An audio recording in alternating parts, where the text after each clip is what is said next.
नमस्कार, स्वागत है आपका खबर एचपी में। तो आइए जानते हैं हिमाचल के हर छोटे बड़े शहर से जुड़े 30 फटाफट बड़ी खबरों को। इससे पहले यदि आप वीडियो को लाइक नहीं किए हैं तो लाइक कर दीजिए और चैनल में नए तो चैनल को सब्सक्राइब कर लीजिए। और आप वीडियो को कहां से देख रहे हैं कमेंट बॉक्स में हमें जरूर बताइए।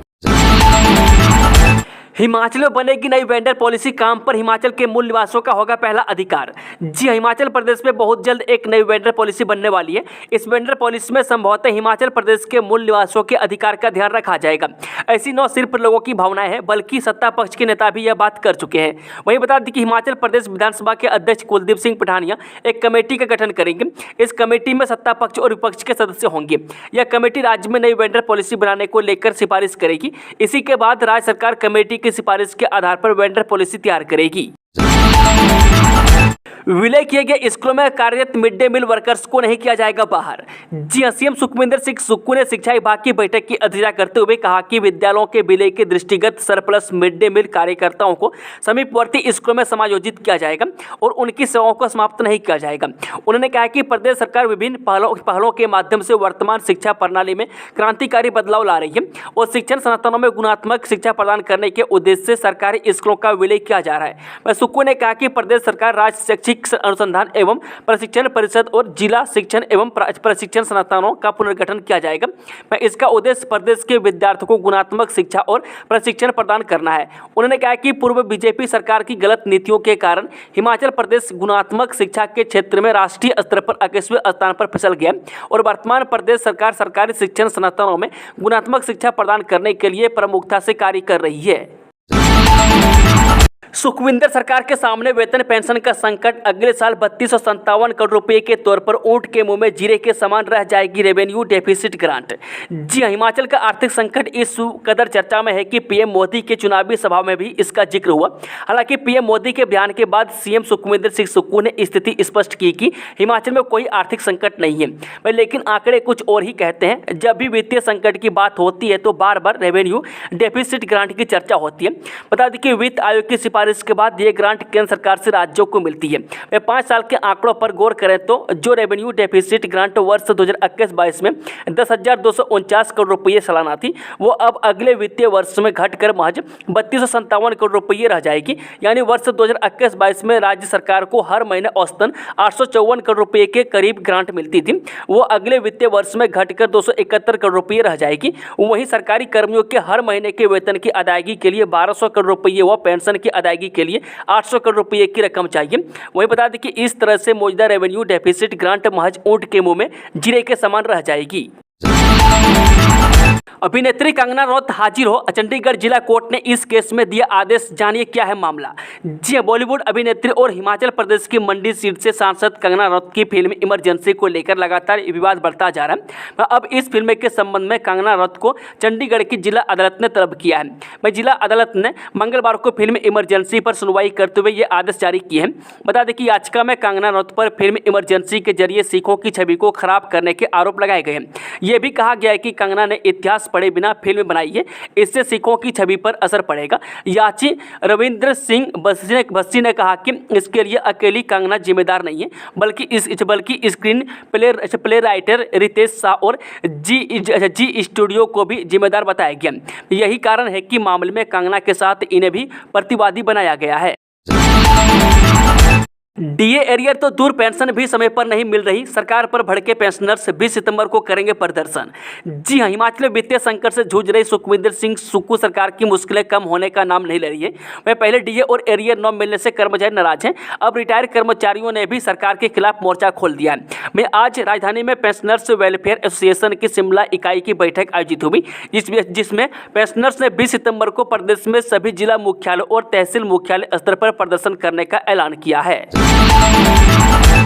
प्रधानमंत्री मोदी ने 75वें साल में रखा कदम, क्या अगले वर्ष हो जाएंगे रिटायर। जी, प्रधानमंत्री मोदी कल यानी 17 सितंबर को 74 साल के हो गए और 75 वर्ष में प्रवेश कर गए। अगले साल वो अपना 75वां जन्मदिन मनाएंगे। इसलिए बात की चर्चा जोर पकड़ रही है कि क्या पीएम मोदी भी भाजपा के वरिष्ठ नेताओं लाल कृष्ण आडवाणी, मुरली मनोहर जोशी, उमा भारती और अन्य की तरह 75 साल की आयु के बाद सक्रिय राजनीति से पीछे हट जाएंगे। ये भी सवाल उठाने लगा है कि भाजपा में पीएम मोदी का विकल्प कौन हो सकता है। इस मुद्दे पर ईटीवी भारत ने वरिष्ठ पत्रकार राहुल देव से फोन पर बात की। वह कहते हैं कि ऐसी कोई संभावना नहीं है कि अगले साल 75 वर्ष की उम्र के बाद प्रधानमंत्री मोदी खुद से पद छोड़ देंगे। उनका कहना है कि पीएम मोदी सत्ता पक्ष में सत्ता के जिस शिखर पर है वहां बैठे व्यक्ति के लिए नियम बदलना कोई बड़ी बात नहीं है। पूरे देश में बुलडोजर एक्शन पर रोक, सुप्रीम कोर्ट ने जारी किया सख्त निर्देश। जिस सुप्रीम कोर्ट ने बुलडोजर एक्शन पर सख्त रुख अपनाया है, वह शीर्ष अदालत ने मंगलवार को निर्देश दिया है कि मामले में अगली सुनवाई की तारीख 1 अक्टूबर तक कोर्ट की अनुमति के बिना भारत में कहीं भी बुलडोजर से संपत्ति को ध्वस्त नहीं किया जाएगा। अदालत ने स्पष्ट किया है कि यह आदेश सार्वजनिक सड़कों, फुटपाथों आदि पर किसी भी अनधिकृत निर्माण पर लागू नहीं होगा।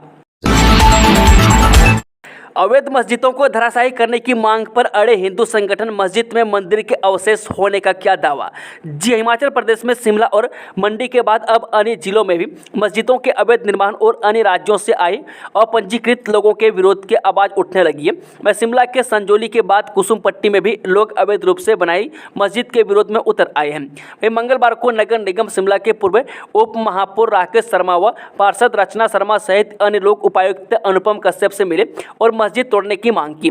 वहीं लोगों ने निर्णय लिया है कि शुक्रवार को यहां नमाज पढ़ी तो आंदोलन शुरू किया जाएगा। पत्थरबाजी करने वालों पर लटकी गिरफ्तारी की तलवार, 70 लोगों की पहचान।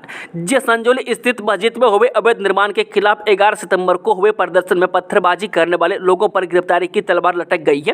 पुलिस के मुताबिक वीडियोग्राफी और ड्रोन से मिले सबूत के आधार पर अब तक 70 लोगों की पहचान हो गई है।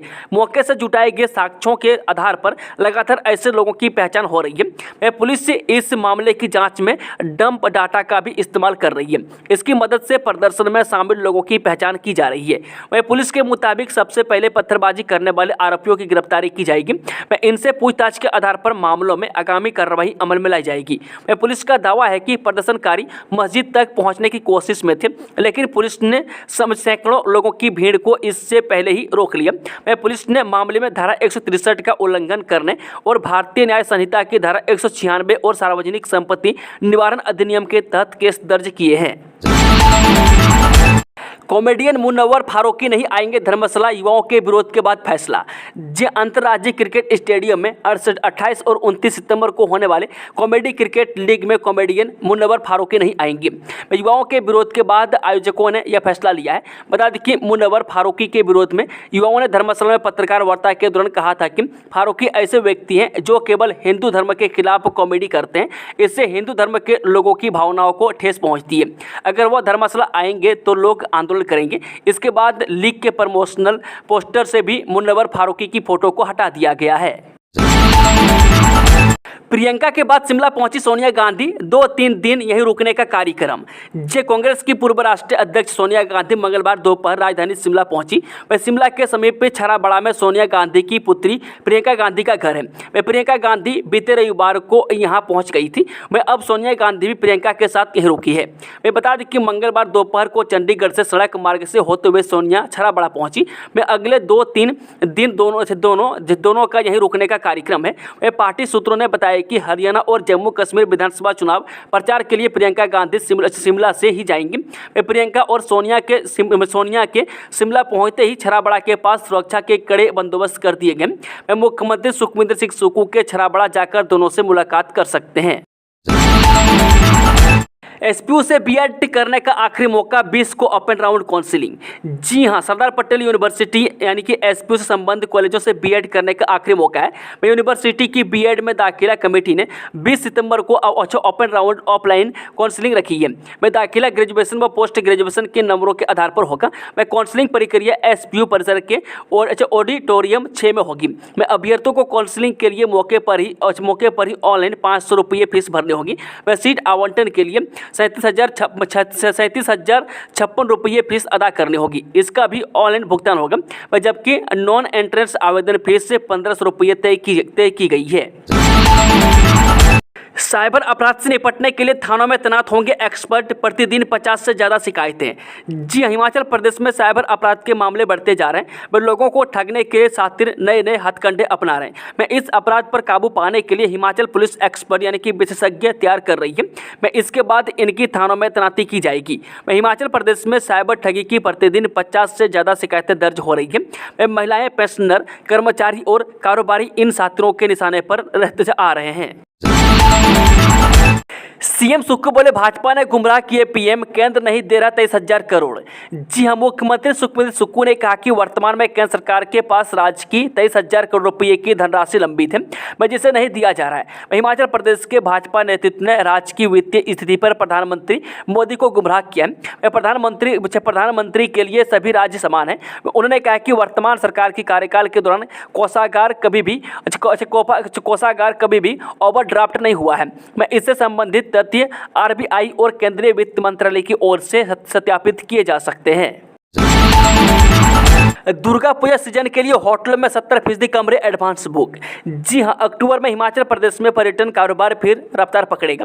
दुर्गा पूजा टूरिस्ट सीजन के लिए हिमाचल के होटलों में कमरों की एडवांस बुकिंग शुरू हो गई है। बजट होटलों में करीब 70% कमरे बुक हो गए।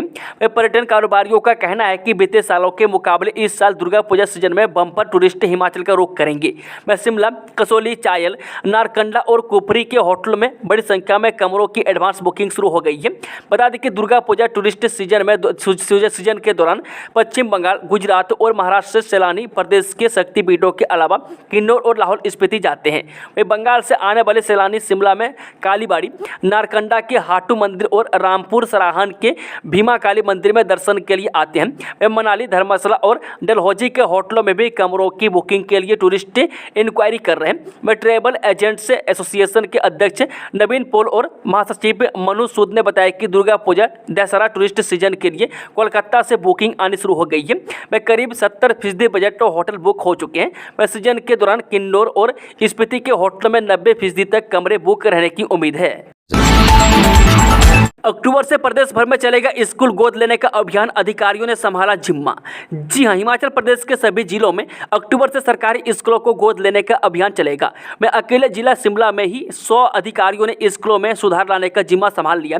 बता दें कि प्रदेश के अन्य जिलों में भी अब इस अभियान को शिक्षा विभाग की तेजी से चलाएगा। मैं सरकारी स्कूलों में सुधार लाने को स्कूल एडॉप्शन कार्यक्रम तैयार किया गया है। प्रदेश में सभी मंत्री, विधायक, सांसद और अफसर सरकारी स्कूल गोद लेंगे। गोद लेने वालों को मेंटर बनाकर स्कूलों में मूलभूत सुविधाएं जुटाने और गुणात्मक शिक्षा के लिए भी सहयोग करना होगा।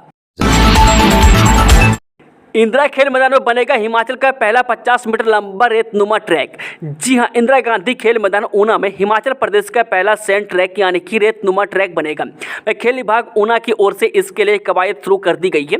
बता दें कि रेतनुमा ट्रैक बनने से खिलाड़ियों को मैदानी कसरत में बड़ा लाभ मिलेगा। धावकों का रेत पर दौड़ना उनकी क्षमता वर्धन में सहायक सिद्ध होगा।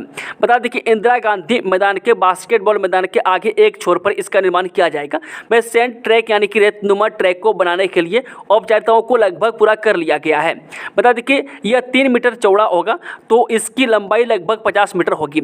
इसको बनाने के लिए खेल विभाग ऊना लगभग 1 लाख रुपए खर्च करेगा। मैदान पर दौड़ने के लिए खिलाड़ियों के लिए अलग से मिट्टी और घासनुमा बड़ा ट्रैक भी है।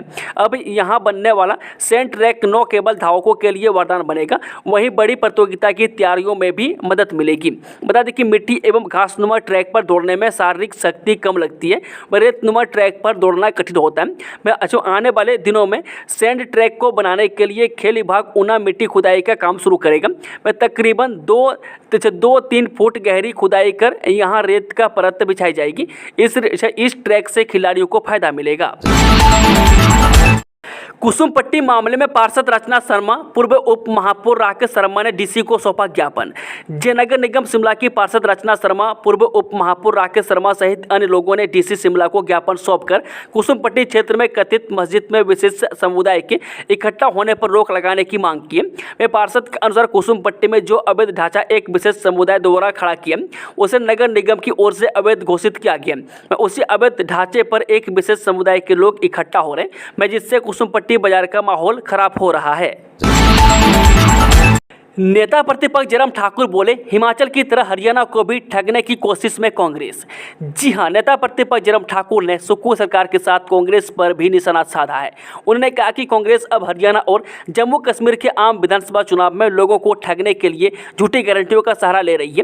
मैं जिस तरह से कांग्रेस के छोटे बड़े सभी नेताओं ने हिमाचल के लोगों से झूठ बोलकर सत्ता हासिल की, उसी तरीके के हथकंडे अब देश के बाकी राज्यों में फिर से अपनाने की कोशिश हो रही है। वहीं अब कांग्रेस का झूठ बेनकाब हो चुका है। मैं कांग्रेस की गारंटी पर अब कोई भी यकीन नहीं करने वाला है।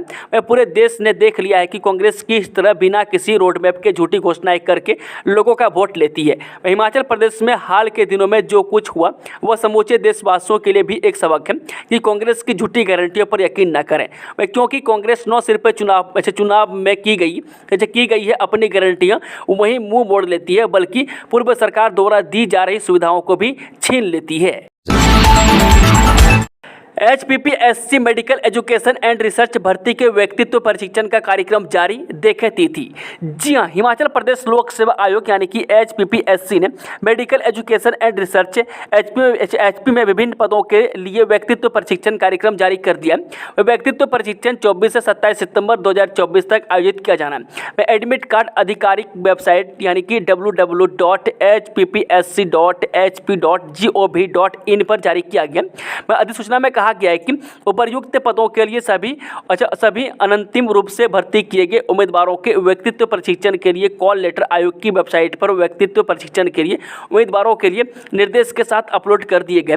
इसके अलावा सभी भर्ती किए गए उम्मीदवारों को उनके संबंधित ऑनलाइन भर्ती आवेदनों में उनके द्वारा दिए गए उनके संबंधित मोबाइल नंबर और ईमेल आईडी पर SMS या ईमेल के माध्यम से सूचित किया गया है। हिमाचल पुलिस की 42 टीमों की 5 जिलों के 42 स्थानों पर दबिश, मादक पदार्थ किए जब्त। जी, हिमाचल पुलिस की 42 टीमों ने अवैध मादक पदार्थों के व्यापार में संलिप्त आरोपियों के खिलाफ कड़ी कार्रवाई की है। पुलिस ने 5 जिलों के 42 स्थानों पर विशेष ऑपरेशन में एक साथ दबिश दी। हिमाचल में इतने बड़े पैमाने पर दबिश से पहली बार दी गई। कांगड़ा के 8, चंबा के 7, ऊना के 6, बिलासपुर के 11 और पुलिस जिला नूरपुर के 10 स्थानों में यह कार्रवाई की गई है। बता दें कि पुलिस महानिरीक्षक उत्तरी क्षेत्र के मार्गदर्शन में इन टीमों का नेतृत्व जांच अधिकारियों और अन्य सदस्यों ने किया। इस कार्रवाई का मुख्य उद्देश्य मादक पदार्थों की जब्ती, बड़े तस्करी तंत्र को खत्म करने के लिए महत्वपूर्ण सबूत जुटाना, प्रमुख संचालकों की पहचान करना और उनकी संपत्तियों का पता लगाना था। कब लागू होगा एक देश एक चुनाव, भारत 5वीं बार बना एशिया चैंपियन। जी हां, एक देश एक चुनाव कब लागू होगा, इस पर केंद्र सरकार ने टाइम का ऐलान कर दिया है। साथ ही जाति आधारित जनगणना पर भी स्थिति स्पष्ट कर दी है। केंद्रीय गृह मंत्री अमित शाह ने कहा कि जनगणना का काम बहुत जल्द शुरू किया जाएगा। उन्होंने कहा कि जब जनसंख्या करने की घोषणा की जाएगी तो इस समय सभी चीज़ों पर बात की जाएगी। उन्होंने जोर दिया है कि इसी सरकार के कार्यकाल में एक देश एक चुनाव को लागू कर दिया जाएगा। वहीं हरमनप्रीत सिंह की अगुवाई भारतीय पुरुष हॉकी टीम ने अजय अभियान जारी रखते हुए मंगलवार को मेजबान चीन को 1-0 से हराकर एशिया हॉकी चैंपियनशिप ट्रॉफी का 5वीं बार खिताब अपने नाम कर लिया। बता दें कि भारतीय टीम की ओर से जुगराज सिंह ने 91 मिनट में मैदानी गोल दागा।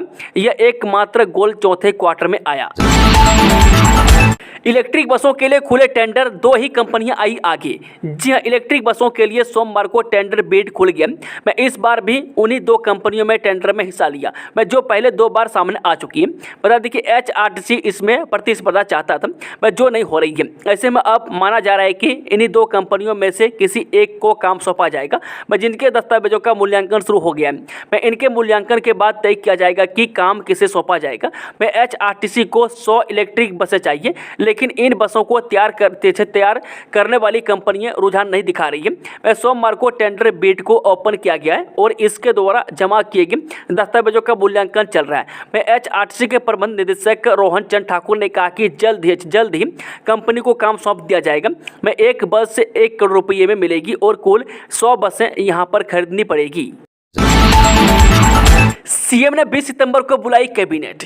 जी हां, मुख्यमंत्री सुखविंदर सुक्खू 20 सितंबर को शुक्रवार को कैबिनेट की बैठक कर सकते हैं। वह सामान्य प्रशासन विभाग को इस बारे में सभी मंत्रियों को नोटिस भेजने को कहा गया है। इसी अनुसार अधिकारी भी एजेंडा बनाने में जुट गए। वह कैबिनेट की बैठक के आसपास ही उप मुख्यमंत्री मुकेश अग्निहोत्री भी कैबिनेट सब कमेटी की बैठक कर सकते हैं। वह डिप्टी सीएम के पास पेपर लीक में फंसे भर्ती मामले के अलावा रिसर्च मोबाइलाइजेशन से लेकर हिमकेयर से संबंधित विवाद को लेकर कैबिनेट सब कमेटियां हैं। मैं इन सभी मामलों में मंत्रिमंडल तभी फैसला ले सकता है जब सब कमेटी मुद्दे को क्लियर कर दे। कैबिनेट की इस बैठक से पहले शिक्षा मंत्री रोहित ठाकुर मंगलवार को दिन भर शिक्षा विभाग की समीक्षा बैठक में लगी। बता दें कि इस बैठक में 20 को कैबिनेट में लगाए जाने वाले मामलों को लेकर फैसला लिया जाएगा। वह शिक्षा विभाग में कमीशन के जरिए 2800 शिक्षकों की भर्ती और प्री नर्सरी टीचर मामले में भी कैबिनेट में चर्चा हो सकती है। बता दें कि एसएमसी और कंप्यूटर टीचर्स को शिक्षा विभाग में लाने को लेकर भर्ती नियमों में होने वाले संशोधन का मामला भी कैबिनेट में जा सकता है। पुलिस भर्ती के लिए नया सॉफ्टवेयर तैयार, जल्द विज्ञापित तो होंगे कांस्टेबल के 1250 पद। जी हां, हिमाचल पुलिस में कांस्टेबल के करीब 1250 पदों को भरने के लिए नया सॉफ्टवेयर बनाया गया।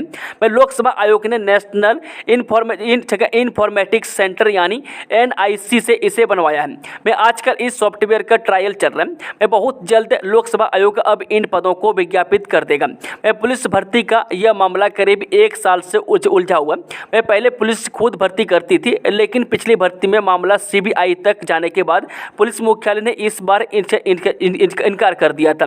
मैं इसके बाद यह काम लोकसभा आयोग को दिया गया। मैं इसमें भी प्रक्रिया से संबंधित कई त्रुटियां रही, मैं जिन्हें दूर करने में काफ़ी वक्त लगा है। मैं पहले 1226 पदों को ही भर्ती के लिए दिया गया था, लेकिन इसके बाद बैकलॉग के करीब 30 पद और इसमें जोड़ा जा रहा है। मैं इस भर्ती के लिए बनाए गए नियमों में भी कई बार संशोधन हुआ है। ऊना रेलवे स्टेशन पर दूसरा प्लेटफॉर्म तैयार। जी हां, ऊना रेलवे स्टेशन पर यात्रियों को अब दूसरे प्लेटफॉर्म की सुविधा भी मिलना शुरू हो जाएगी। मैं ऊना रेलवे स्टेशन पर दूसरे प्लेटफॉर्म का कार्य अंतिम चरण पर है। मैं रेल पटरी बिछाने के बाद अब दूसरे प्लेटफॉर्म को बिजली सुविधा से कनेक्ट कर दिया। मैं इसके अलावा दूसरे प्लेटफॉर्म तक पहुँचने के लिए फुट ओवरब्रिज पहले ही बनकर तैयार हो चुका है। मैं बता दें कि 19 सितंबर से दूसरे प्लेटफॉर्म से रेल सेवाएं शुरू हो गई है। मैं दूसरा प्लेटफॉर्म शुरू हो जाने से रेलवे की समस्या का समाधान हुआ है। मैं ऊना रेलवे स्टेशन पर वर्ष 1991 में पहला प्लेटफॉर्म बना था। उस समय ऊना से 1-2 रेल सेवाएं चल रही थी, लेकिन मौजूदा समय में ऊना रेलवे स्टेशन से देश के बड़े बड़े महानगरों के लिए 9 रेल सेवाएं चल रही हैं। अब ऐसे में दूसरे प्लेटफॉर्म की मांग लंबे समय से उठ रही थी। रेलवे ने इसके लिए युद्ध स्तर पर काम भी शुरू किया था। मैं अब दूसरा प्लेटफॉर्म बनकर तैयार हो गया है, मैं जिसे 2 दिन बाद शुरू कर दिया जाएगा। मैं इससे पहले एक ही प्लेटफॉर्म होने से रेलवे को भारी परेशानियों का सामना करना पड़ रहा था। पंचायतों में तैनात तकनीकी सहायक बनेंगे जेई। जी, पंचायतों में तैनात तकनीकी सहायक भी जेई बन सकेंगे। वह पंचायती राज विभाग की ओर से जेई रूल्स में किए गए बदलाव का फाइनल ड्राफ्ट जारी किया गया है, जिसमें पंचायतों में तकनीकी सहायक के पद पर तैनात हजारों कर्मचारियों को राहत दी गई है। बता दें कि पंचायतों में तैनात तकनीकी सहायक इससे पहले इसी पद पर सेवानिवृत्त हो जाते थे, लेकिन संशोधित नियमों के ड्राफ्ट में तकनीकी सहायकों को जेई के पदों पर पदोन्नति देने का फैसला लिया गया। इस फैसले से प्रदेश के हजारों तकनीकी सहायकों को पदोन्नति का लाभ मिलेगा। जेई भर्ती के लिए तकनीकी सहायकों को 75% कोटा तय किया गया, जबकि जेई के 25% पद सीधी भर्ती के माध्यम से भरे जाएंगे। विभाग की ओर से संशोधित भर्ती नियमों का फाइनल ड्राफ्ट जारी किया गया। विभाग की ओर से संशोधित नियमों के लिए आपत्तियां दर्ज करवाने के लिए 30 दिन का समय मांगा गया है। गोल्ड लोन ब्रांच में लूटपाट का एक आरोपी उत्तराखंड में एनकाउंटर में ढेर। जून माह में ऊना शहर के हमीरपुर रोड स्थित गोल्ड लोन ब्रांच में पिस्टल की नोक पर लूटपाट करने के इरादे से घुसने वाले आरोपियों को उत्तराखंड के देहरादून के तहत बहादुराबाद में पकड़ा गया और उनसे एक को उत्तराखंड पुलिस द्वारा एनकाउंटर में ढेर कर दिया गया। मृतक की पहचान सतेंद्र पाल निवासी मुक्तसर पंजाब के रूप में हुई है। बता दें कि ऊना पुलिस अब इस मामले में अपनी पड़ताल को आगे बढ़ाने के लिए उत्तराखंड रवाना हो गई है। मैं एसपी राकेश सिंह ने बताया कि सूचना मिली है कि जिला मुख्यालय में हुई घटना के आरोपियों को उत्तराखंड पुलिस द्वारा पकड़ा गया और इसमें से एक की एनकाउंटर में मौत हो गई है। मैं ऊना पुलिस उत्तराखंड जा रही है और जांच को आगे बढ़ाया जा रहा है। मस्जिद के कब्जे से छुड़ाई भूमि की कार्रवाई जाए खुदाई, मंदिर के मिल सकते हैं अवशेष। जी हां, मंडी शहर की जेल रोड स्थित मस्जिद को लेकर मंगलवार को स्थानीय प्रतिनिधिमंडल डीसी से मिला और उन्हें ज्ञापन सौंपा। ज्ञापन के माध्यम से प्रतिनिधिमंडल ने डीसी को बताया कि जहां पर पीडब्ल्यूडी की भूमि को मस्जिद के कब्जे से मुक्त करवाया गया, वहां पर सड़क चौड़ी करने से पहले उस जमीन में 2 से 3 फुट तक की खुदाई पुरातत्व विभाग के निरीक्षण में करवाई जाए, क्योंकि ऐतिहासिक तथ्यों के अनुसार किसी समय वहां हिंदू देव स्थल था। मैं गगन बहल ने बताया कि अगर इस जगह पर खुदाई होती है तो वहां पर हिंदू मंदिर होने के अवशेष मिलेंगे। उन्होंने कहा कि डीसी को इन अवशेषों के तथ्य 2-3 दिनों में देंगे, जिससे प्रशासन खुदाई करने के आदेश भी पारित करेंगे। भटियात में भरे जाएंगे आंगनबाड़ी कार्यकर्ता व सहायिका के पद। जी, भटियात के आंगनबाड़ी केंद्रों में आंगनबाड़ी कार्यकर्ता के 12 पद तथा सहायिका के 30 पद भरे जाएंगे। बाल विकास एवं परियोजना अधिकारी चुवाड़ी धर्मवीर ने बताया कि 16, 18 व 19 अक्टूबर को सुबह 10:30 बजे साक्षात्कार होंगे, जिसमें आंगनबाड़ी केंद्र थनोली, भोटला दबासा, सरना, छतरील, बेनेट, गरनोटा, बर्थम, टुंडी, द्रमन, डंगाड़ी, मोइला व मोठोलू के आंगनबाड़ी कार्यकर्ताओं के लिए साक्षात्कार लिए जाएंगे। दोस्तों, खबरों का सिलसिला समाप्त होता है। अगर जानकारी पसंद आई तो वीडियो को लाइक, शेयर, चैनल को सब्सक्राइब जरूर कर लें और कमेंट बॉक्स में कमेंट करके बताएं कि आप न्यूज़ को देश और राज्य के किस कोने में बैठकर देख रहे हैं।